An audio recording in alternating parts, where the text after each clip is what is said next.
अस्सलाम वालेकुम। आवाज़ आ रही है आपको?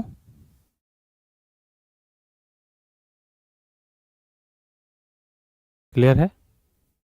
हम्म। मैं फैज़ानुल हक और आज आपके सामने नफ्सियात के हवाले से जो कुछ हमने पढ़ा है उसका जायज़ा लेने के लिए यहाँ पर हम जमा हुए हैं। यानी आज की क्लास में आप एक तरीके से अपना ही मुहासबा करेंगे। ठीक है?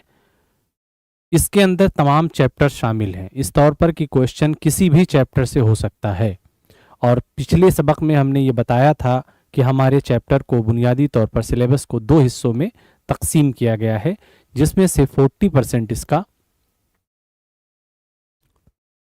मार्क करने के लिए नहीं आ रहा है।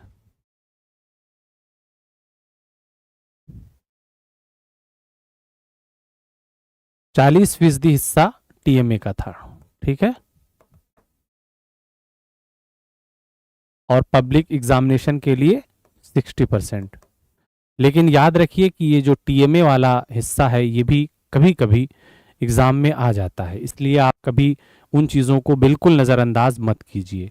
पहली बात तो ये, जो कुछ आपने पढ़ रखा है या टीएमए में तैयार कर रखा है वो आपके पास होना चाहिए। हर शख्स उसकी अगर पीडीएफ है तो हार्ड कॉपी अपने पास रख ले। ठीक है? सिर्फ पीडीएफ से तैयार आप नहीं कर सकते हैं। हार्ड कॉपी सबसे हर एक के पास होनी चाहिए और उसके बेस पे फिर आप अगले इन चैप्टर्स को तैयार करेंगे। ठीक है? 60%। कौन से सबक शामिल हैं, नए सिलेबस पुराने सिलेबस में क्या फ़र्क है, ठीक है, कहाँ हमने मामूली तब्दीली देखी है, कहाँ कुछ ज़्यादा तब्दीली थी, बाज़ लेसन को हमने दो दो चैप्टर में या दो क्लासेस में कवर किया है ना? तो उन सब चीज़ों को आप नज़र में रखिए। पेपर आपका कुछ इस तरीके से होगा, ये जो आपका सामने स्क्रीन पर दिखाई दे रहा है आपके, ये आप पिछले इम्तिहान में आने वाला पेपर है ना? एग्जैक्टली ये वही इसलिए आप इसको बहुत ही संजीदगी के साथ देखिए और कहीं अगर किसी किस्म की दुश्वारी आती है तो आप हमसे बराह रास्त क्वेश्चन कर सकते हैं। ठीक है? जहां पर भी दिक्कत आएगी आप हमें इंडिकेट करेंगे और ये क्वेश्चंस हम मिल करके एक इंटरेक्टिव सेशन इसे बनाएंगे ताकि सॉल्व कर सकें। सबसे पहली बात तो यह है कि पेपर का खाका कुछ इस तरीके से होगा। This question paper booklet contains 39 printed pages, यानी 39 पेज का ये सवालनामा होगा आपका। तो घबराना नहीं है इससे कि 39 पेज खाली सवाल होंगे तो हम लिखेंगे क्या। एक मर्तबा चीज़ें समझ लेंगे आसान हो जाएंगी। दूसरी बात ये कि इसमें अंग्रेजी और हिंदी दोनों को शामिल किया गया है एक साथ। ठीक है ना? आपका हिंदी की जगह पे उर्दू आएगा, तो पेपर तो 39-40 पेज का होगा, लेकिन इसके अंदर दूसरा सब्जेक्ट शामिल होने की वजह से ये डबल हो गया है। यानी आप मान करके ये चलेंगे कि 20 सफ़े का करीब आपका सवालनामा होगा और उसमें ऑप्शन वाइज हैं, इसलिए चीज़ें थोड़ा सा फैल गई हैं। आज जो हम क्वेश्चन पेपर सॉल्व कर रहे हैं ये अंग्रेजी मीडियम है, हम कहीं कहीं पर हिंदी से भी मदद लेंगे ताकि आसानी से जो उर्दू की टर्म है उसे समझ सके। आप जब उर्दू में सवालनामा सॉल्व करेंगे तब भी आप देखेंगे कि कई जगहों पर आपको समझ में नहीं आएगा कि इसका मतलब क्या है। उस वक्त आप जिस सब्जेक्ट का रुजू करेंगे वो इंग्लिश होनी चाहिए। ठीक है? यानी हिंदी वाला पोर्शन आप नहीं देखेंगे बल्कि अंग्रेजी वाला देख के उसे डिफाइन करेंगे या उससे समझने की कोशिश करेंगे। याद रखिए, ये उसूल बना लीजिए, क्योंकि जो कॉपी इवेलुएट होती है वहां अगर कभी कोई ऐसी दिक्कत आती है तो अंग्रेजी वाले को ही फॉलो करते हैं लोग ज्यादातर। तो आज का सबक, ये जो क्वेश्चन पेपर है गर्चे अंग्रेजी में है, इसे हम ट्रांसलेट करके समझ के और सॉल्व करने की कोशिश करेंगे। तो पहली बात तो ये हो गई कि 39 पेज का ये है। यहां पर आपका रोल नंबर आ जाएगा, ये खाने दिए हुए हैं, इसके अंदर आप अपने रोल नंबर को फिल करेंगे। कोड नंबर ये देखिए आपका यहां पर ये दिया हुआ है, सेट फला दिया हुआ है। अब आप इसको भी थोड़ा सा मिला सकते हैं, सेट तो कई होते होंगे ABC करके, है ना? तो इसे हो सकता है कि कॉपी पर आपको मेंशन करना पड़े।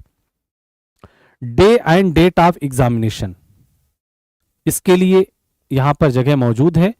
बहुत सारी चीज़ें ऐसी भी होंगी जो कॉपी और पेपर दोनों में लिखनी होगी, है ना, नकल से और किसी तरीके की इधर उधर की बातें ना हो, इसलिए इन हिस्सों को इसमें शामिल किया गया है। फिर ये जो आपके मुमतहिन मौजूद होंगे उनके सिग्नेचर होंगे, यानी एक दो सिग्नेचर, यहाँ आप अपना सिग्नेचर नहीं करेंगे। अब कुछ जनरल इंस्ट्रक्शंस हैं जिस पर बहरहाल हमें तवज्जो देनी है। पहली बात ये कह रहे हैं कि कैंडिडेट मस्ट राइट हिज और her roll number on the first page of the question paper, जिसके बारे में मैंने अभी बताया। क्वेश्चन पेपर के भी फर्स्ट पेज पे आपको अपना रोल नंबर लिखना है।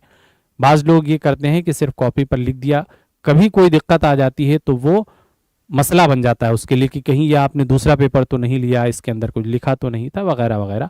अब ये नहीं मालूम यहाँ किस कदर सख्ती होती है।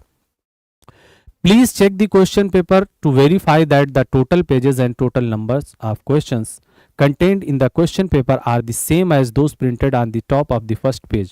Also check to see that the questions are in sequential order. यानी आपको ये भी चेक कर लेना है कि जितने क्वेश्चन की बात ऊपर की गई है क्या उतने वाकई हमारे सवालनामे में मौजूद हैं या नहीं। यानी अगर ऊपर अभी बताया गया ना कि 39 पेज का होगा, इतने क्वेश्चन होंगे, अब आप एक मर्तबा देख लीजिए फौरी तौर पर कि क्या 40 क्वेश्चन या 45 क्वेश्चन की बात की जा रही है तो ये हैं या नहीं है। अगर बीच में आप खड़े होंगे तो उसमें दिक्कत आएगी। Making any identification mark in the answer book और writing roll number anywhere other than the specified places will be lead to disqualification of the candidate. यानी जहां रोल नंबर लिखना है आप सिर्फ वहीं लिख सकते हैं, कॉपी में भी। ऐसा नहीं है कि आपकी कॉपी में कहीं भी रोल नंबर आप लिखें। बाज लोग ये करते हैं हर सफ़े पे रोल नंबर लिखते हैं, ये सब बिल्कुल गलत बातें हैं, ठीक है। इससे आपकी कॉपी पर फर्क आ सकता है। कहीं रोल नंबर नहीं लिखना है सिवाय उसके जहां लिखने का जो है लिखने को जहां कहा गया है। Right your question paper code number. अब देखिए ऊपर जो कोड नंबर था ये कॉपी में लिखना होगा, ठीक है। ये बार बार थोड़ा सा डिस्टर्ब कर रहा है। Right your question paper code number set A on the answer book, ठीक है। सेट नंबर भी लिखना है, क्वेश्चन का नंबर कोड नंबर भी। ए बी करके दो बातें और हैं। The question paper is in English, Hindi medium only. However if you wish you can answer in any of the languages listed below. तो इसके हिसाब से तो उर्दू में नहीं है क्वेश्चन पेपर। हाँ ये तो बात है, अभी हमने बताया ना कि ये अंग्रेजी के साथ इनका पेपर उर्दू में होगा। हाँ अच्छा ओके ठीक है। हाँ ये चूंकि पेपर जो है हिंदी मीडियम के अकॉर्डिंग इसलिए इन्होंने बात की है हिंदी की। आपको जो पेपर मिलेगा उसमें उर्दू मीडियम की बात होगी, ठीक है। तो आपको उर्दू मीडियम में लिखना ही है बहरहाल, लेकिन आप हेल्प ले सकते हैं अंग्रेजी की। You are required to indicate the language you have chosen to answer in the box provided in the answer book. यानी अब आप जिस लैंग्वेज में लिख रहे हैं उस लैंग्वेज को आप आइडेंटिफाई कर देंगे या मार्क कर देंगे, वहां पर ऑप्शन रहेगा कि आप किस जबान में आंसर दे रहे हैं। If you choose to write the answer in the language other than Hindi and English the responsibility for any errors, देखिए जो बात मैं अभी कह रहा था, responsibility for any errors mistakes in understanding the question will be yours only. यानी अगर आप अंग्रेजी के अलावा या हिंदी के अलावा किसी भी जबान में जवाब दे रहे हैं, फिर आपकी कोई समझने में दिक्कत हो जाती है या जो बात वो कहना चाह रहे हैं वो नहीं समझ पा रहे हैं, तो ये आप पर छोड़ रहे हैं, ये आपकी गलती है। इसलिए आप उसे समझ लीजिएगा अच्छी तरीके से, कहीं कोई दिक्कत आए तो अंग्रेजी वाले से हेल्प ले लीजिएगा। ये सेम इंस्ट्रक्शन आपको हिंदी में भी देखने को मिलेगी और आपको पेपर जो मिलेगा उसमें उर्दू में रहेंगी। अब आइए पेपर के बारे में, इंपॉर्टेंट इंस्ट्रक्शंस इस पेपर के बारे में। This question paper booklet contains 2 question papers, है ना। ये कौन सा हिस्सा है, अच्छा ओल्ड न्यू वाला है, ठीक है। ये हम आपको पहले ही बता चुके हैं कि न्यू सिलेबस डिजाइन हो चुका है, इसलिए क्वेश्चन आपके नए सिलेबस के अकॉर्डिंग होंगी, पुरानी चीजें छोड़ दीजिए, ठीक है। Candidates are not allowed to mix questions from the given 2 question papers, ठीक है। आपको मिक्स नहीं करनी है चीजें, आपको मिलेंगी ही नए पैटर्न के हिसाब से। अब आपके क्वेश्चन पेपर में कितने क्वेश्चन होंगे, 45 कंटेन्स 45 क्वेश्चन, ठीक है, 45 क्वेश्चन होंगे, टाइम 3 घंटे। This question paper consist of 45 questions in all questions are compulsory. ये भी याद रखिएगा कि आपको इनमें से जो ऑप्शन मिलेंगे वो एक ही क्वेश्चन में 2 होंगे, लेकिन आपको बहरहाल 45 क्वेश्चन करने हैं। यानी ऐसा नहीं कि 20 क्वेश्चंस में जो 2-2 ऑप्शन थे आपने 20 कर दिए और उसे आप 40 के तौर पर गिनेंगे, नहीं, बल्कि आपको 40 क्वेश्चंस जो नंबर पड़े हुए हैं उनमें से एक एक, कहीं 2 ऑप्शन है, कहीं एक ही है, कहीं ऑप्शन नहीं है, उसके हिसाब से सॉल्व करना है। मार्क भी मौजूद है हर क्वेश्चन के साथ। सेक्शन ए, इसके कई सेक्शन हैं इसलिए सेक्शन वाइज समझा रहे हैं कि किसमें क्या चीजें होंगी। Section A consist of question numbers 1 to 20 multiple choice type questions, MCQ जिसे हम कहते हैं, ठीक है, कैरिंग 1 मार्क ईच। ये जो आपका ऑब्जेक्टिव होगा, एक सवाल पर 1 नंबर मिलेगा। कितने क्वेश्चन होंगे? 20। अब इसमें से आपको सही सवाल मुंतखब करके उसका जवाब देना है। क्वेश्चन नंबर 21 से 29 ये भी ऑब्जेक्टिव टाइप क्वेश्चन होंगे और यहां पर 2 नंबर का एक क्वेश्चन होगा, ये याद रखिएगा, फर्क होगा यहां पे, ठीक है। और क्वेश्चन नंबर 24 से 29 4 नंबर का होगा, ठीक है। यानी ऑब्जेक्टिव टाइप क्वेश्चंस आपके 1 से लेकर के 29 तक रहेंगे, लेकिन इनमें सबके नंबर एक जैसे नहीं होंगे, थोड़ा सा फर्क होगा। कहीं पर 1 नंबर है, कहीं 2 नंबर है और फिर कहीं 4 नंबर है। क्वेश्चन की तादाद कम हो जा रही है, ठीक है। उसके बाद सेक्शन बी आ जाता है। इसमें 30 से 35 यानी 30 नंबर से लेके 35 नंबर तक very short answer type question, यानी यहां आपको सिर्फ मार्क करना था, यहां बहुत मुख्तसर में लिखना है, ठीक है, लिखना है लेकिन बहुत मुख्तसर में, वेरी शॉर्ट, 2 मार्क्स ईच और हर सवाल का 2 नंबर होगा। 36 से 41 short type questions carrying 3 marks each to be answered. थोड़ा सा उससे ज्यादा आप 1 लफ्ज 2 लफ्ज का इजाफा कर सकते हैं, नंबर बढ़ गए 3 नंबर। फिर 42 से 45 ये लॉन्ग आंसर टाइप क्वेश्चंस हैं, समझ गए। और यहां पर आपको एक क्वेश्चंस का सही जवाब देने पर 5 नंबर मिलेंगे। और इसके लिए जो हुरूफ की तादाद इन्होंने मुतय्यन की है 80 से 120, इससे पहले वाले के लिए 50 से 80 और उससे पहले वाले के लिए 30 से 50। ये 3 पैरामीटर हैं, ठीक है। यानी आप जो वेरी शॉर्ट टाइप क्वेश्चंस हैं उसका जवाब देंगे 30 से लेकर 50 अल्फाज में।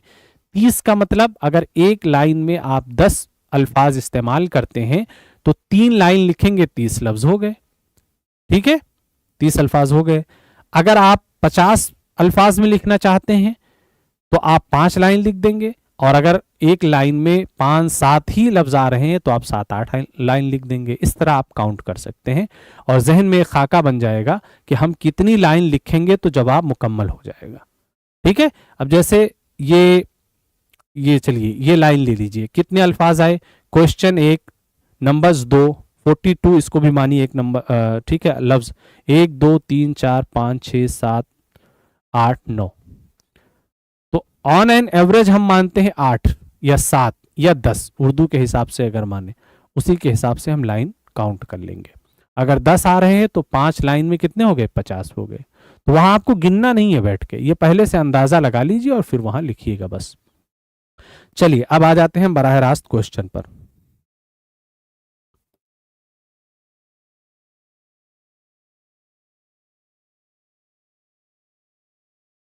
अच्छा, इसकी उत्तर पुस्तिका भी मिली है क्या? आंसर बुक भी मिली है? इन्होंने एक ये इंस्ट्रक्शन लिख रखा है ना, answers of all questions are to be given in the answer book given to you. अच्छा, ये उसके लिए बता रहे हैं, हमें लगा कि कोई आंसर बुक बाद में दी गई है, ठीक है। हाँ, एक बात ये याद रखिएगा कि आप क्वेश्चन पेपर में मार्क नहीं करेंगे। बाज लोग ये गलती इसलिए वो दिया हुआ है कि आप जो मार्क करेंगे पेपर आपका नहीं जमा होगा, ठीक है, कॉपी जमा होगी तो कॉपी में मार्क करना है उसे, यहाँ पर पेपर में नहीं, यहाँ बस ऑप्शन दिया हुआ है उस पैटर्न को फॉलो करते हुए। चलिए पहला सेक्शन शॉर्ट टाइप ऑब्जेक्टिव वाले, ठीक है। Identify the branch of psychology that deals with the study of relationship between people and physical environment. बताइए कौन बताएगा इसका जवाब। बुनियादी तौर पर यहां पूछा गया है ब्रांच ऑफ साइकोलॉजी। आप मार्क करेंगे जब भी कोई क्वेश्चन पढ़ेंगे कि उसका कीवर्ड क्या है। उर्दू में अगर आपसे पूछा जाए इस सवाल को हम ट्रांसलेट करेंगे तो कहेंगे कि नफ्सियात के जो बहुत अहम शोबे हैं वो क्या क्या है। पहले बुनियादी तौर पर तो यहां पर कौन सा लफ्ज आपको अपील करेगा सबसे पहले, नफ्सियात के शोबे। ठीक है, अब आपने नफ्सियात का शोबा पूरा छोड़ दीजिए, जुमला क्या कह रहे हैं, आपका जहन फौरन जाएगा सिलेबस के हिसाब से चैप्टर पर कि किस चैप्टर में नफ्सियात के हवाले से शोबों की बात की गई है। समझ गए। अब आप बताइए किस चैप्टर में बात की गई है, ब्रांच के बारे में या नफ्सियात के शोबों के बारे में।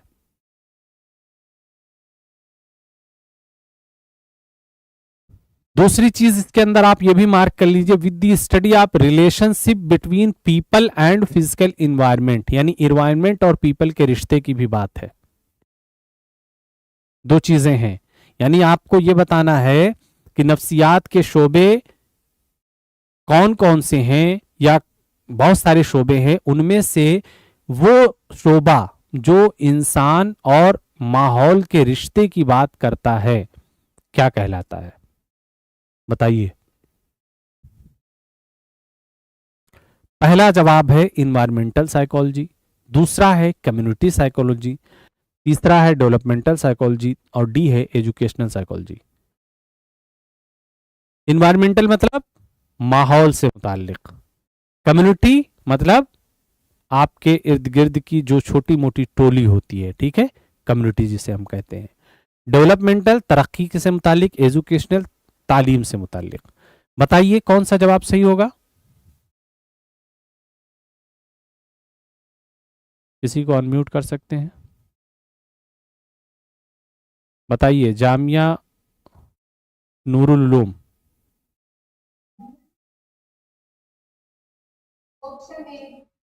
ऑप्शन ए क्या है उसका, इन्वायरमेंटल साइकोलॉजी बिल्कुल सही जवाब है। क्यों, इसलिए इंसान और माहौल के रिश्ते की बात की जा रही है तो माहौलियात से मुताल्लिक नफ्सियात में ही ये चीजें हमें देखने को मिलेंगी। ठीक है, सही जवाब इसका ए। अगला क्वेश्चन,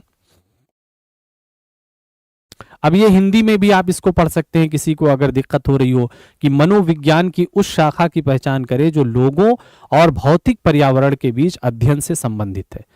ठीक है, किसी को ये और ज्यादा मुश्किल लग सकता है लेकिन किसी को आसान भी लगेगा, तो पर्यावरण मनोविज्ञान, सामुदायिक मनोविज्ञान, विकासात्मक मनोविज्ञान और डी शैक्षणिक मनोविज्ञान। Next question, psychology is a science because it's approach is, क्या है इसका अप्रोच, यानी हम साइकोलॉजी को एक साइंस का हिस्सा मानते हैं लेकिन वजह क्या है आपको बताना है। इन्होंने 4 वजह बताई हैं, इसमें कुछ वजूहात ऐसी हैं जो एक दूसरे से मिलती जुलती हैं। सही जवाब आपको फाइंड आउट करना है।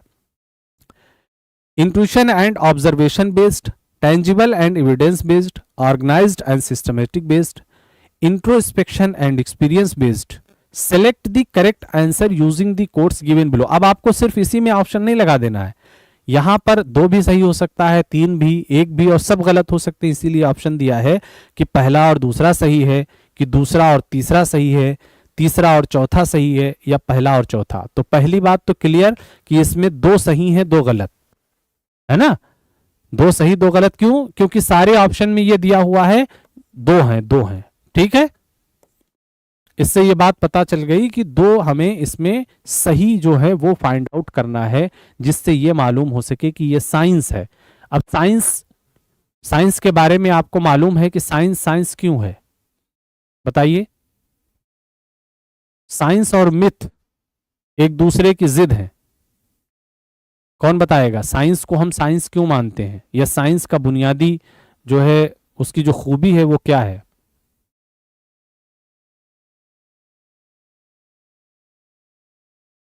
बताइए। जामिया नूरुल उलूम गठमान,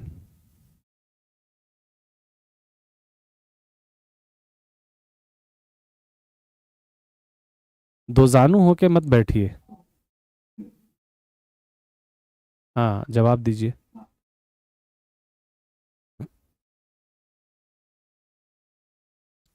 ये तो बहुत कॉमन सी बात है ना, हम साइंस को साइंस क्यों कहते हैं? कौन बच्चियों में से कौन जवाब दे सकता है?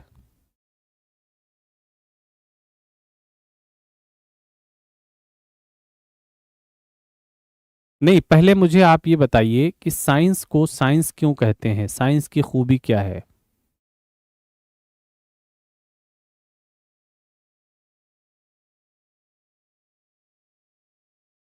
बताइए, साइंस इतनी तरक्की क्यों कर रही है, वजह क्या है? और एक साइंटिस्ट जो होता है वो एक मजहबी इंसान से या किसी बाबा से, सूफी से अलग क्यों होता है? कोई वजह बता सकते हैं आप?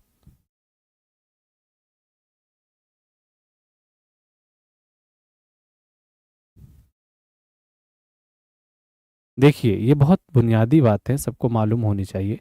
साइंस हमेशा जो है एविडेंस पे बात करती है,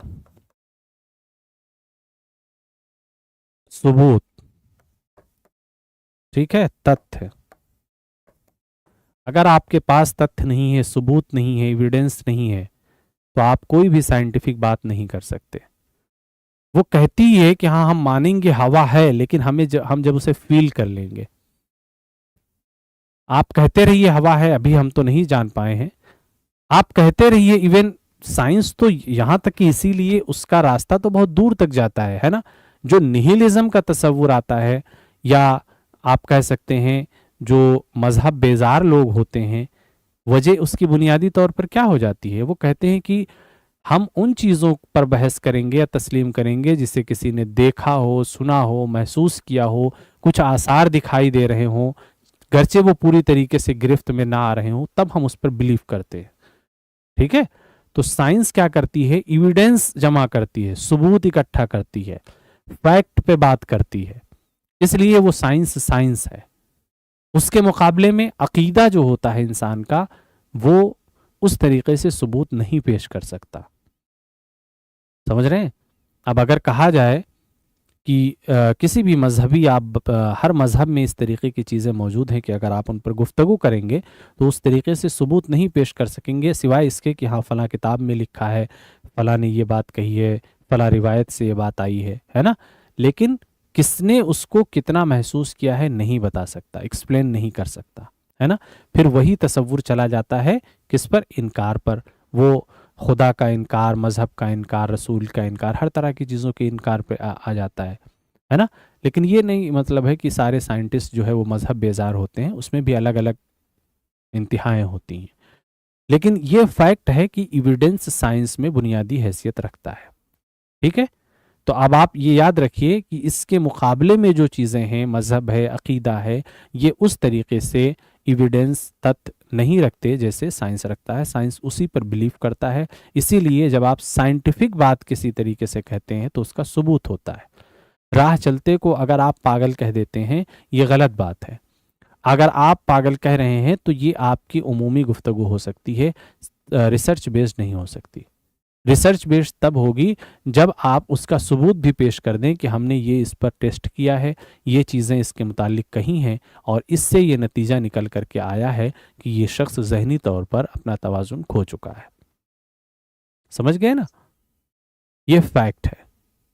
आप हज़ारों टेस्ट इसके हवाले से देख सकते हैं। आपको मैंने शुरू में भी बताया था कि आप जब नफ्सियाती तौर पर किसी का मुताला करते हैं तो उसके हवाले से गुफ्तगू इस तरीके से करते हैं कि आपके पास रिसर्च मौजूद है। ठीक है? अगर कोई ज़हीन है तो ज़हीन क्यों है? ये तो एक आम शख्स कह सकता है फला बहुत ज़हीन है, लेकिन आप अगर कह देंगे तो ये नफ्सियात के हवाले से बात नहीं होगी। आप साबित कीजिए कि ये ज़हीन क्यों है। पैटर्न आपको बताया गया, पैमाने बताए गए कि इस हवाले से आप इसको टेस्ट कर सकते हैं। कोई बेवकूफ़ है तो बेवकूफ़ क्यों है ये भी आप साबित करेंगे तब कह सकते हैं, ऐसे नहीं कह सकते। समझ गए? याद रखिए, यहाँ एविडेंस, सबूत बहुत अहमियत रखता है। तो ये साइंस इसलिए है क्योंकि देखिए, पहला है इंट्यूशन एंड ऑब्जर्वेशन बेस्ड, यानी अंतर्ज्ञान और अवलोकन। यानी आप कह सकते हैं कि ये क्या आपके अंदर की बातें जान लेती है और पहचान लेती है?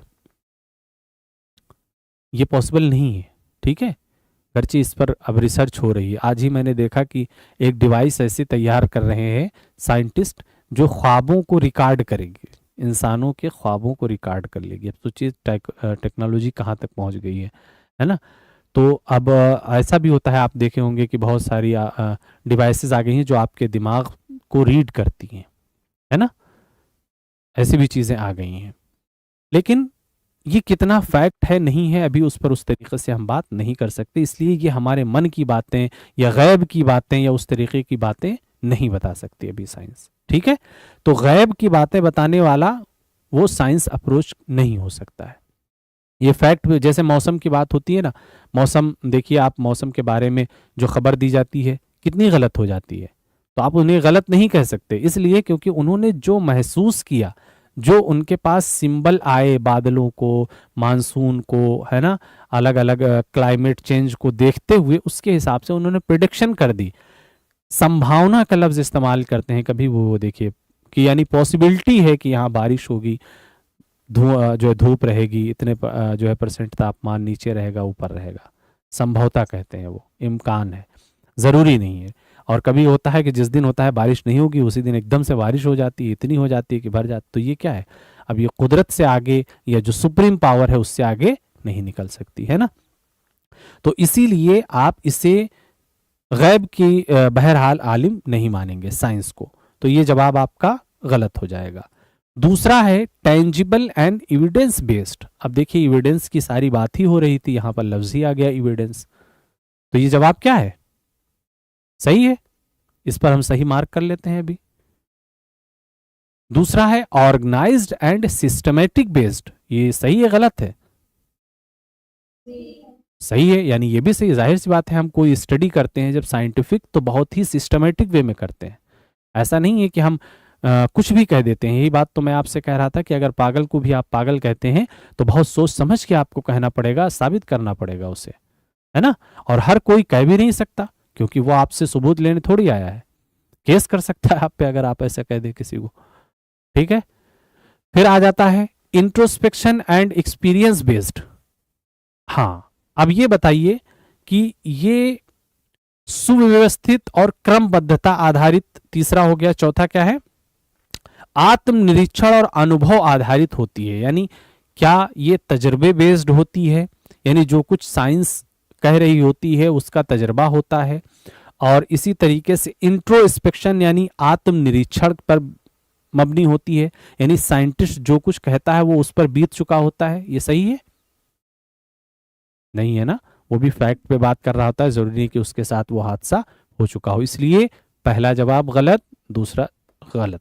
सही कौन कौन हुए, जिसमें दूसरा और तीसरे का ऑप्शन हो, बताइए इनमें से किस में है। पहले में फर्स्ट आ गया, गलत हो गया, दूसरा वाला तो सही था लेकिन फर्स्ट शामिल कर दिया इसलिए गलत। बी में देखिए सेकंड एंड थर्ड दोनों सही हैं इसलिए इसको आप मार्क करेंगे। सी गलत है क्योंकि इसमें थर्ड और फोर्थ, यानी थर्ड तो सही है लेकिन साथ में फोर्थ शामिल कर दिया इसलिए गलत हो गया। ये समझिएगा, क्वेश्चन बहुत घुमाते हैं चीजों को। अब कभी कोई कंफ्यूज हो सकता है, नहीं यार सेकंड तो सही है तो इसको हम काटे दे रहे हैं, क्यों काटे दे रहे हैं, इसलिए क्योंकि इसमें अंदर इन्होंने फर्स्ट को भी शामिल कर दिया है। यही सूरत हाल यहाँ है। डी में देखिए फर्स्ट एंड फोर्थ यानी दोनों गलत ही को इन्होंने उठा लिया है। चलिए अगला क्वेश्चन। अब देखिए इस तरीके से क्वेश्चंस होंगे। अभी आपका सेकंड ही क्वेश्चन चल रहा है लेकिन आर लगा के या अथवा लगा करके, और वहां पर आपको उर्दू में लफ्ज मिल जाएगा या लगा के या कुछ और ऑप्शन, कि आप चाहे तो वो कर दे चाहे तो ये कर दे। ये दूसरे ही क्वेश्चन में दोनों ऑप्शन मौजूद है। ठीक है, तो इस तरीके से आपको ऑप्शन मिलेंगे। ऐसा नहीं मिलेगा कि 45 क्वेश्चन हैं तो 50 क्वेश्चन आपको नंबर के साथ मिल जाएं कि इनमें से 50 आप 45 कर दीजिए, नहीं, आपको वो 45 ही मिलेंगे लेकिन उसी में ऑप्शन होगा। तो अब आपने एक कर दिया है ना, वो मालूम है, तो इसको टच नहीं करेंगे, बिल्कुल इसको छोड़ दीजिए। अगर आपने इसको कर दिया तो भी ये इवेलुएट नहीं होगा और आप तो ये समझेंगे कि हमने 3 क्वेश्चन कर दिए लेकिन एक्चुअल में कितने होंगे क्वेश्चन, 2 होंगे। तो इस तरीके से दिक्कत आ जाएगी। ठीक है, ये गलती नहीं करना है। चलिए हम भी इसे छोड़ के आगे बढ़ते हैं, बहुत इंपॉर्टेंट नहीं है। One of the goals of psychological research is to speculate what will happen in the future based on what and why of behavior.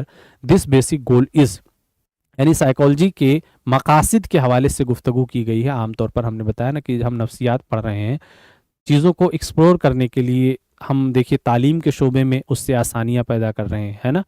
बच्चे की नफ्सियात इसलिए हम जानना चाहते हैं ताकि उसके समझने की, परखने की, सीखने की ताकत को महसूस कर सकें और उसके हिसाब से उसको सिलेबस दे सकें। अफराद के मुताल्लिक हम इसलिए पढ़ते हैं क्योंकि उनसे हमारा वास्ता है, हम उन्हें समझ सकें और उनके मुताबिक डील कर सकें। तो ये सब मकासिद में से है ना, इनमें से कई मकासिद हो सकते हैं जिस पर आप टिक कर सकते हैं। अगला क्वेश्चन देखिए, इस तरीके से हर उसमें मिलेंगे आपको क्वेश्चंस, आपको उन्हें टच नहीं करना है। जरूरी नहीं कि आप पहला ही करें उनमें से, ठीक है, आपको दूसरा दोनों पढ़ लीजिए, पहले तौर पे देख लीजिए। ये नहीं कि आपने पहला कर लिया फिर आपको लगा कि यार दूसरा हम ज्यादा बेहतर तरीके से जवाब दे सकते थे, फिर आप मिस्टेक करेंगे। ठीक है, पहले दोनों एक नजर देख लीजिए, जो सही लगे उस पर जाइए। A computer scientist want to enhance the understanding of cognitive science, यानी कोई एक साइंटिस्ट है जो कंप्यूटर का माहिर है और वो यानी कंप्यूटर के हवाले से कॉग्निटिव साइंस को बढ़ाना चाहता है, फरोग देना चाहता है। How will the psychologist help in this field, तो अगर कोई माहिर नफ्सियात उसके पास पहुंच जाता है तो वो उसकी क्या मदद कर सकता है। मैंने आपको पढ़ाया है कि नफ्सियात के जो शोबे हैं बहुत सारे, अलग अलग चीज़ों को जो जानती परखती, उसमें एक कॉग्निटिव भी है ना, जानकारी मालूमात से मुताल्लिक।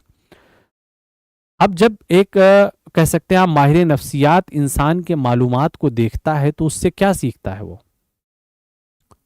मालूमात का असर उसके किरदार और रवैये पर क्या पड़ रहा है ना। अब देखिए, आपको अगर मालूम है कि ट्रेन की रफ्तार के सुस्त या तेज होने से सफर पर क्या फर्क पड़ता है, ठीक है, तो आप ट्रेन के सुस्त या तेज होने से थोड़ा सा आपके रवैये पे फर्क आएगा। लेकिन अगर किसी को यह नहीं मालूम है कि इससे किसी किस्म का फर्क पड़ सकता है तो उसका रवैया एक जैसा रहेगा।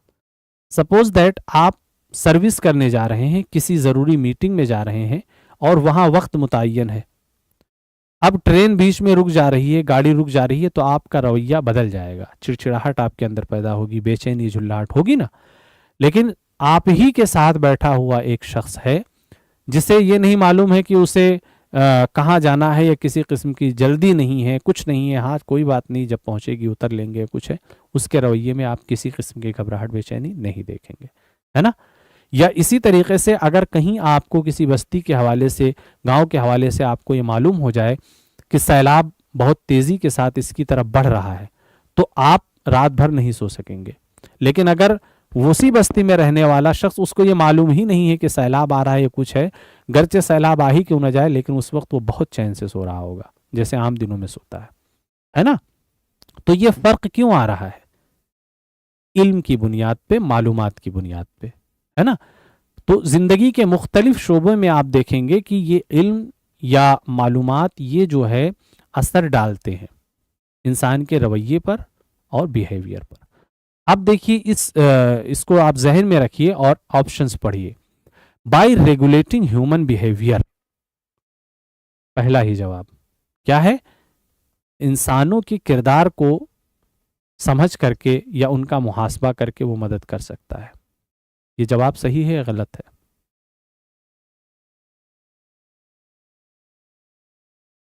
बताइए। एग्जैक्टली सही है। अभी मैं इतना वक्त नहीं लगना चाहिए, मैं बता ही रहा हूँ ना कि मालूमात से बिहेवियर पे फ़र्क पड़ता है कि नहीं। तो अगर वो माहिर नफ्सियात है तो वो यही ना बताएगा कि हाँ देखिए ये चीज़ें उस फलां शख्स को मालूम हुई, ये बातें बताई तो उसका ये रिएक्शन सामने आया। वो लोगों के बिहेवियर को रेगुलेट कर, कंप्यूटर थोड़ी ना रेगुलेट कर सकता है, वो बस डिवाइस है, एक तरीके से मुर्दा डिवाइस, उसको हम अलग अलग चीज़ों के ज़रिए से अपने काम के लिए इस्तेमाल करते हैं, है ना। बहरहाल ह्यूमन माइंड उसे अपने हिसाब से डील कर रहा है ना। कंप्यूटर अगर कहीं पर रखा है, अपने आप वो ओपन नहीं होगा, अपने आप वो इंस्ट्रक्शन नहीं देगा, कुछ नहीं करेगा। अगर आप रोबोट आ गए हैं, लेकिन रोबोट में भी ये फीड कर दिया गया है कि आपको क्या करना है, तब वो कर पा रहे हैं, उससे बाहर वो नहीं कर पाएंगे, ठीक है। तो इंसान इसीलिए कितनी ही तरक्की क्यों ना हो जाए, बहुत सारी इन तकनीकी चीज़ों से अलग है। तो ये किरदार को पढ़ के लोगों के समझ के बताएगा कि हाँ इससे ये फ़र्क आ रहा है। इसी तरीके से वो हेल्प कर सकता है। दूसरा ऑप्शन है by helping the computer scientist to identify his potential. अब वो कंप्यूटर साइंटिस्ट की क्या मदद करेगा कि भाई आपके अंदर ये खूबी है? वो तो माहिर नफ्सियात है ना, वो उसकी खूबी को कैसे बता सकता है? जवाब गलत है। By applying research conducted in human cognition. हाँ, कह रहे हैं कि ये कि इंसानों के की शनाख्त के हवाले से जो रिसर्च की जा रही उसको वो उस पर अप्लाई करके, तो वो तो खुद भी नहीं जानता इंसानों के उस पर क्या रिसर्च की जा रही है कि नहीं? वो बस बहरहाल इतना जानता है कि नफ्सियात के हवाले से कैसे इंसान को जांचा परखा जाए, इसलिए ये जवाब भी गलत है। By empowering people to learn from others. अब लोगों को ये बताए वो कि दूसरों से सीखो, तो इससे वो कंप्यूटर साइंटिस्ट की क्या मदद करेगा? ये जवाब भी रिलेट नहीं कर रहा है। तो सही जवाब क्या हो जाएगा? फर्स्ट। चलिए नंबर 4, इसमें देखिए ऑप्शन नहीं दिया है उन्होंने। तो नंबर 4 पे देखिए दो ऑप्शन है, एक यहां जहां पर लिख देंगे 1 या 2 तो समझ जाइए वहां ऑप्शन है। यहां 1 नंबर डाल दिया है, तो यहां पर आर लगा के अथवा लगा के दूसरा क्वेश्चन दे दिया है। ठीक है, तो आज चलिए इसका हम दूसरा कर लेते हैं। इसमें क्या है, इसमें ये पूछा है कि स्ट्रक्चर को हम कैसे मेंटेन करते हैं। जहां भी स्ट्रक्चर या इस तरीके से किसी भी सिंबल की बात आएगी, तो सिंबल या कोई भी ढांचा वो किससे ताल्लुक होता है? स्ट्रक्चर से। तो उसका जवाब आप आसानी से लगाएंगे संरचनावाद या स्ट्रक्चरलिज्म। याद रखिएगा, इस तरीके से कहीं भी फिगर आ सकता है।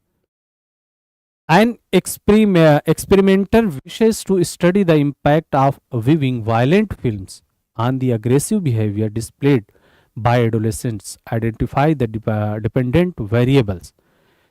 यानी कह रहे हैं कि अलग अलग चीज़ों से लोगों के रवैये जज्बात पे फ़र्क पड़ता है। तो यहाँ कह रहे हैं कि कोई बहुत ही हिंसात्मक फिल्म दिखाई जा रही है किसी को, ठीक है, और उसके जरिए से उसके रवैये को आइडेंटिफाई करने की कोशिश हो रही है। वो रिसर्च कर रहा है। एक प्रयोगकर्ता किशोरों द्वारा प्रदर्शित आक्रामक व्यवहार पर हिंसक फिल्में देखने के प्रभाव का अध्ययन करना चाहता है। आश्रित चर को पहचानिए। तो यानी वो किस पर डिपेंड करेगा, कैसी चीजों को देखेगा और कैसे इवेल्युएट करेगा। कह रहे हैं कि वो वायलेंट फिल्म्स देखेगा, ठीक है, अग्रेसिव बिहेवियर देखेगा, या एडोलेसेंट्स को देखेगा, या नेचर ऑफ एक्सपेरिमेंट को देखेगा। यानी क्या वो उन फिल्मों का मुहासबा करेगा, या जिन लोगों का अग्रेशन सामने आता है उन्हें या उस रवैये को देखेगा, या उन बच्चों को देखेगा, या नेचर ऑफ एक्सपेरिमेंटर जो एक्सपेरिमेंट कर रहा है वो अपने नेचर को देखेगा। बताइए सही जवाब क्या है?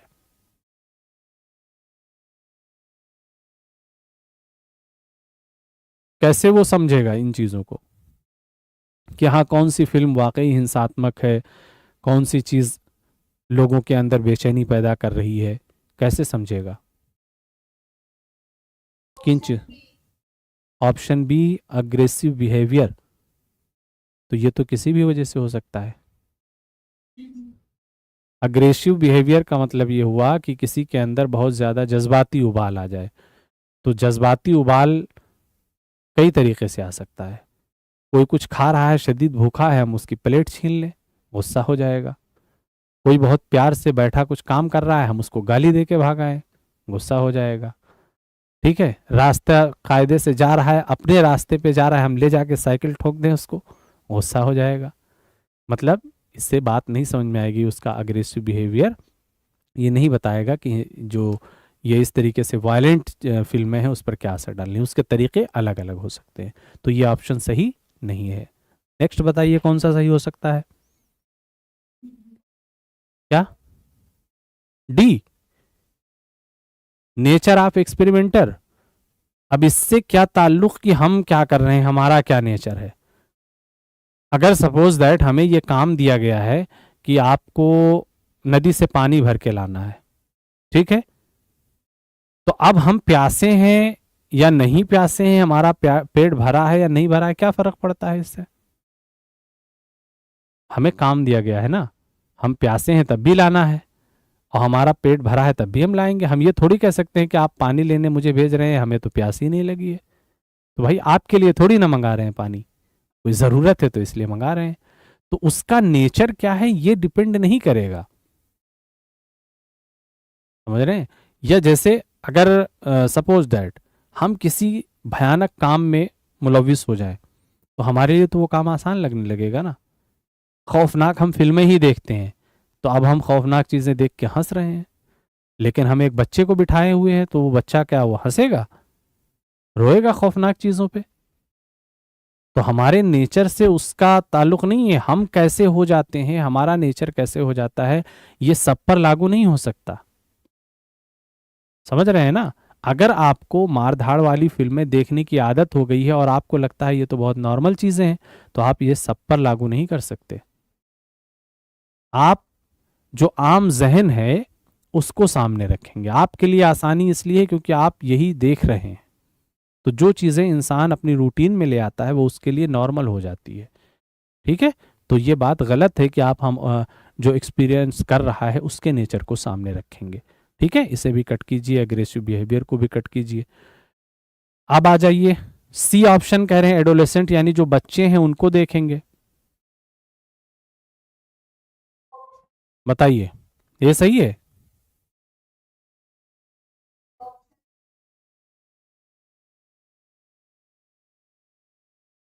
ऑप्शन सी या ए? चलिए सी वाले कौन लोग हैं बताइए। एडोलेसेंट का मतलब समझ गए ना? हाँ बताइए बताइए।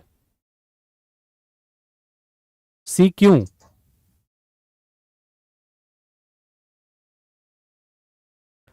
देखिए ये नहीं हमें करना है कि कोई जवाब बस हम ऐसे बता दें। अगर हम बता रहे हैं तो हमारे पास लॉजिक क्या है, हम क्यों मान रहे हैं कि वो जो है बच्चों को या जो किशोर अवस्था में है उनका मुताला करेगा, हम क्यों ये कह रहे हैं बात।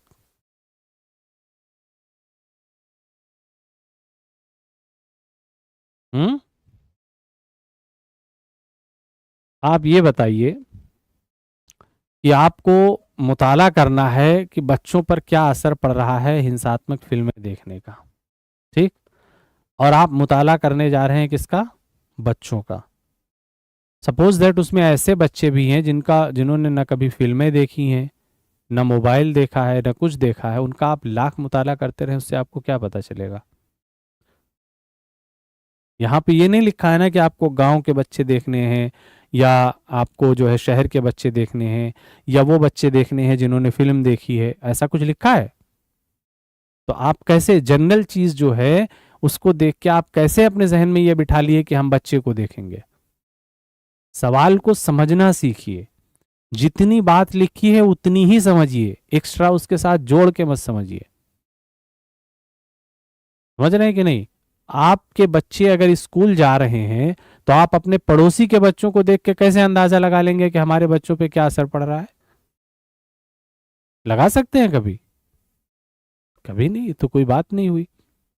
सीधा सा तरीका यह है कि जहां से ये प्रभाव आ रहा है हम उसको इवेल्युएट करें। भाई अगर कमरे में कहीं से पानी लीकेज होने लगता है तो आप दरवाजा थोड़ी खोल के देखने लगते हैं, आप वही उसी जगह को ना आइडेंटिफाई करेंगे कि हाँ देखें यहां पर क्यों ऐसा हो रहा है, आप वहां पे उसे मरम्मत करवाते हैं। समझ रहे हैं कि नहीं। जहां से प्रॉब्लम क्रिएट हो हमें उस जगह को फाइंड आउट करना है। तो अब हम उन फिल्मों को देखेंगे, इसीलिए सेंसर बोर्ड जो है वो ये नहीं है कि बाहर प्रोटेस्ट हो रहा है तो वो कहने लगे कि हाँ ठीक है, अगर ऐसा हो तो फिल्में पास ही ना हो पाए, है ना। तो एक आम जहन होता है और एक होता है वाकई लॉजिक बेस्ड। तो अगर कोई कह रहा है, कोई एक तस्वीर देख करके देखिए, एक पोस्टर पे कितना बवाल हो जाता है फिल्मों के, होता है कि नहीं। तो अब अगर सिर्फ उस पोस्टर को देख करके फिल्म को बैन कर दिया जाए तो बहुत बड़ा नुकसान हो जाएगा प्रोड्यूसर का, ये कोई बात नहीं हुई। तो उसका एक बोर्ड है बाकायदा, सेंसर बोर्ड, जो क्या करता है इवेलुएट करता है कि हाँ देखें ये इसका मंजर क्या है, पस मंजर क्या है, क्यों ये इस तरीके से पेश किया गया है। फिर वो उन चीज़ों को समझ के और फिर लाइसेंस देता है, जो भी होता है ना। मतलब ये नहीं कि वो लोगों को देख रहा है कि हाँ इनको ये चीज पसंद आ रही है कि नहीं, वो क्या देख रहा है, कंटेंट को देख रहा है। तो आप भी चाहे बच्चों के लिए देख रहे हो, नौजवानों के लिए देख रहे हो, बूढ़ों के लिए देख रहे हो, आप उस कंटेंट को देखेंगे कि इसका प्रभाव जो बता रहे हैं खतरनाक आ रहा है, ये वाकई इस तरीके से है या नहीं है। कभी कभी ऐसा भी हो सकता है कि कोई बहुत अच्छी चीज़ पेश की जा रही है, सही चीज़, लेकिन आपने उस तरीके से अपने जहन की तरबियत ही नहीं की है, आपने कभी देखा ही नहीं, आप एक छोटे दायरे से बाहर ही नहीं निकले हैं, तो आप उन चीज़ों को नहीं समझ सकते हैं, है कि नहीं। तो इस तरीके से बहुत सारे, अब मैं नाम नहीं लेना चाहता हूँ, बहुत से पोस्टर्स हैं, ऐसी फिल्में हैं उस पे, जिस पे बहरहाल बहुत से मसाइल खड़े हुए, प्रोटेस्ट हुए, सब कुछ, लेकिन वहाँ वो चीज़ें थी नहीं किसी तरीके से, है ना, बेसलेस चीज़ें होती हैं। तो जो आपका मैटर होता है, मवाद होता है, आप हमेशा उसे अपना मौजू बनाते हैं, उसे रिव्यू करते हैं, और फिर आप कोई फैसला लेते हैं कि ये वाकई है खतरनाक या नहीं है। ठीक है, क्लियर। तो इसका सही जवाब क्या होगा? हाँ, डिपेंडेंट वेरिएबल, वो उस पर डिपेंड करेगा कि वायलेंट फिल्में वो देखेगा उन चीज़ों को कि हाँ ये वाकई हैं ऐसे, फिर इवेलुएट करेगा और उसके हिसाब से बच्चों को चीज़ें वो देगा, मना करेगा। अब जैसे हम अगर समझ गए कि ये फिल्म खतरनाक हो सकती है, तो ज़रूरी नहीं है कि हम जब तक बच्चे को दिखा न लें उसे तब तक ना बताएं कि ये खतरनाक है ना। हम अगर समझ रहे हैं, हमारे अंदर इतनी समझ है, तो हम पहले ही बता देंगे उसे कि हाँ ये आपके लिए खतरनाक हो सकती है। समझ गए ना। तो आप अपना साइकोलॉजी आप क्यों पढ़ रहे हैं या कोई भी इल्म आप क्यों हासिल कर रहे हैं, ताकि आने वाली नस्ल के लिए आप आसानियां पैदा करें, यही मकसद है। आप जो कुछ स्ट्रगल कर रहे हैं, उस स्ट्रगल से कैसे आने वाली नस्ल आसानी से निकल जाए। ओवर ब्रिज का कॉन्सेप्ट आया रोड पर चलते चलते, क्यों आया? ताकि जो भीड़ लग जाती है या एक रास्ता दूसरे रास्ते से कनेक्ट होता है तो बीच में गाड़ियों को बहरहाल रोकना पड़ता है, कैसे ऐसा तरीका अपनाया जाए कि जो जिस रास्ते पे जाने वाले गाड़ियां हों वो कहीं रुके ही ना, सीधे चलती चली जाए। तो ये मसला सामने आया कि हाँ भाई ये रास्ता इस तरीके से है, ये इस तरीके से है, तो यहाँ पर जहाँ पे ये दोनों कनेक्ट हो रही हैं, यहीं से ओवरब्रिज दे दिया जाए, ये ऊपर से निकल जाए। तो ये ऊपर से निकल गई तो इनके लिए रास्ता सीधा है। अब ये समझो यहाँ कनेक्ट भी है और नहीं कनेक्ट है, स्पेस में हो गया। आपने आसानी पैदा की ना एक समझ से। अब और चीज़ें आगे बढ़ गई हैं। अब आप जो है टनल का ज़माना आ गया है। अब पहाड़ों के अंदर भी आप बराह रास्त जो है देखते हैं, सफ़र करते हैं लोग, ट्रेनें जा रही हैं, समंदरों में भी टनल बन रहे हैं। तो ये आसानियाँ पैदा करते हैं। अब ये ज़रूरी नहीं कि जब तक हम बच्चे को ले जा करके चौराहे पे खड़े करके दिखाएं ना कि देखो सीधे गाड़ियाँ आती तो ये दिक्कत होती, या गाड़ी ले चलो हम बताते हैं कैसे फंसती है ट्रैफिक में, तब आपको पता चलेगा। ये सब करने की ज़रूरत ही नहीं है, वो खुद समझ जाएगा कि हाँ ये क्यों बनाया गया है। तो आसानियाँ आप इस तरह पैदा करते हैं, जो आपने सीखा उसे शेयर कीजिए, उसे अप्लाई कीजिए, वो चीज़ें खुद ब खुद ठीक हो जाएंगी। ठीक है, तो सही जवाब इसका ए है। देखिए क्वेश्चन नंबर 5 में भी वही सिचुएशन है। वक्त कितना हुआ है, चलिए एक क्वेश्चन और लेंगे। During a plantation drive the number of trees planted by 5 students is as follows. Suppose that किसी स्कूल में एक प्रतियोगिता या मुकाबला हो रहा है कि दरख्त लगाइए आप लोग, ठीक है, वृक्षारोपण समारोह। अब उसमें क्या हो रहा है कि दरख्तों की एक बड़ी तादाद पौधों की रखी गई है। 5 बच्चे मुंतखब किए गए हैं कि आप लोग 2 घंटे में, 4 घंटे में पौधे लगाइए, जितने लगा सकते हैं। अब उसमें होता यह है कि एक बच्चे ने 5 दरख्त लगाए, एक ने 2 लगाए, एक ने 6 लगाए, एक ने 1 ही लगाया, एक ने 2 लगाए। तो कहा ये जो एक सीक्वेंस निकल करके सामने आया, 1 2 3 4 5, हाँ 5 बच्चे हैं और इन पांचों ने अलग अलग काम किया है, तो ये सीरीज क्या कही जाएगी? समझ गए ना क्वेश्चन क्या है? क्वेश्चन समझ में आया? बताइए, मैं दूसरी जबान में समझाऊं, दूसरी तरीके से। क्वेश्चन ये है, ये एक बात तो तय है कि बच्चे कितने हैं, 5। वक्त मुतय्यन है कि इतने वक्त में आपको ये काम करना है, ठीक है। अब उस काम को लोगों ने अलग अलग किया। अरे खाने पीने में मिसाल ले लीजिए, ठीक है, आप खाने गए दोस्तों के साथ और ये हुआ कि हाँ आज जितना खा सकते हैं खा सकते। कोई शादी थी, किसी और की भी हो सकती है, आप घुस गए और कोई कंपटीशन कर लिया दोस्तों में कि जो ज़्यादा खाएगा या होगा उसको हम इनाम भी देंगे। खाने में जुट गए तो सब एक जैसे तो नहीं ना खाएंगे, कोई 4 रसगुल्ले खाएगा, कोई 5, कोई 10, कोई 20 भी खाएगा। तो क्या ये जो डिफरेंस सामने आया ये क्यों आया, इस सीक्वेंस को हम क्या कहेंगे, समझ गए। यानी जो अलग अलग नंबर्स आ रहे हैं पर पर्सन, इस नंबर को अगर हम एक साथ लिखेंगे तो ये कौन सी सीरीज कहलाएगी। यानी ये ऐसा क्यों नहीं है कि ये सारे के सारे 5 होते, 5 लोग हैं तो 5 5 होते, या ऐसा क्यों नहीं है कि 2 ही 2 होते। समझ रहे हैं ना क्वेश्चन। ऐसा क्यों नहीं है कि 6 6 होते, क्यों नहीं है बताइए। क्योंकि, बोलिए क्यों नहीं है सेम, फिर उसमें वक्त ले रहे हैं। हाँ बोलिए बोलिए, कोई भी बोल सकता है। 5 लोग थे तो ये नंबर एक जैसे क्यों नहीं है बताइए।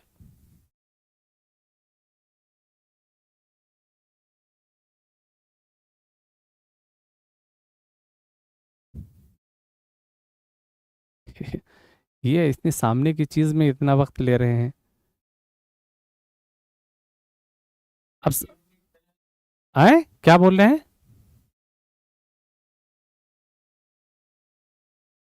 ये कौन सी बात हुई, क्या अलग अलग होती है।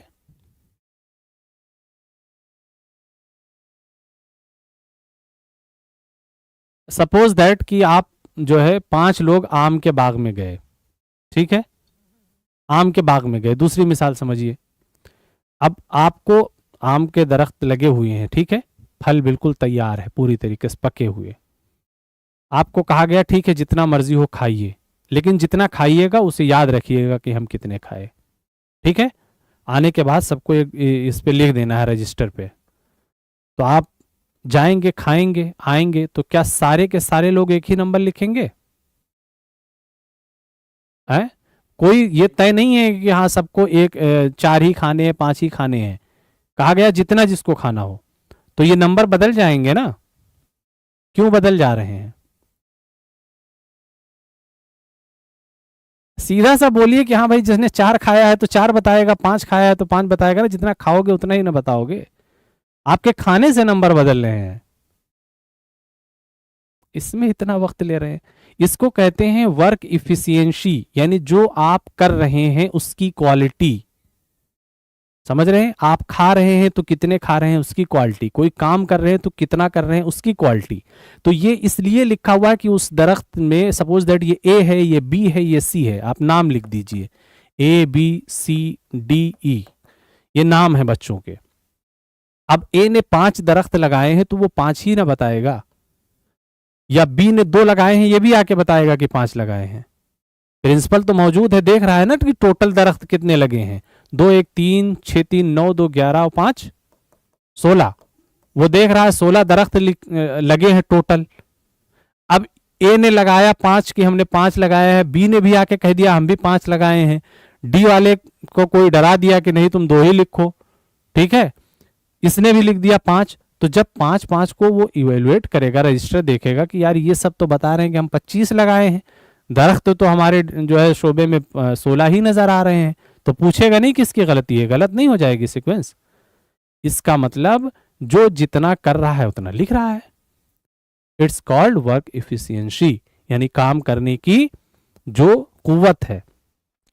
आप बताइए इसके अंदर कौन सा जवाब सही है उसके हिसाब से।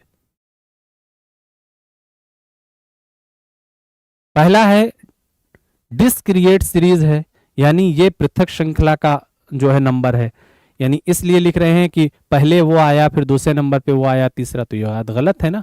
अगर ऐसे होता तो 1 2 3 होता, या 2 3 4 एक्सटेंडिंग होता order. Mixed series, mixed series तो है ही, जाहिर सी बात है, ये कोई बात नहीं हुई, अलग अलग सीरीजें यहाँ नहीं मिक्स है बल्कि मिल करके एक ही सीरीज बन रही है, ठीक है। जैसे अगर ऐसे ग्रुप होते 5 6 4 का एक, 2 3 4 का एक, फिर 5 6 1 का एक, तो ये होता सीरीजें मिक्स है। यहां पर नंबर मिक्स है और नंबर मिक्स होकर एक ही सीरीज बन, ठीक। सी है फ्रीक्वेंसी सीरीज, यानी फ्रीक्वेंसी मैंने आपको बताया ही, काम करने की जो ताकत है, कितना काम किया, ये वही तो है सही जवाब, फ्रीक्वेंसी सीरीज। सही है, समझ गए ना। डी है इंडिविजुअल सीरीज, हर एक की अपनी सीरीज है नहीं, हर एक का अपना नंबर है, इसलिए ये जवाब भी गलत है। समझ गए सब लोग। इतना आसान सा सवाल, इतना वक्त लिया आप लोगों ने, इतना कंफ्यूज नहीं होना है, ठीक है। ये नंबर देख करके ये कुछ है, मैंने स्टेट्स आपको पढ़ाए भी हैं। चलिए आज की क्लास में इतना ही, बहुत थका दिया। ठीक है, तैयार हो करके आइए, और ये जो क्वेश्चन पेपर है ना, इन्हें भेज दीजिए अफजल। ठीक है, आप लोग कोऑर्डिनेटर से ले लीजिए, अपने तौर पर उसे सॉल्व करके आइए, फिर हम भी यहाँ पर आपके साथ शामिल हो करके इसे सॉल्व करेंगे। ठीक है, खुदा हाफिज़। वालेकुम अस्सलाम।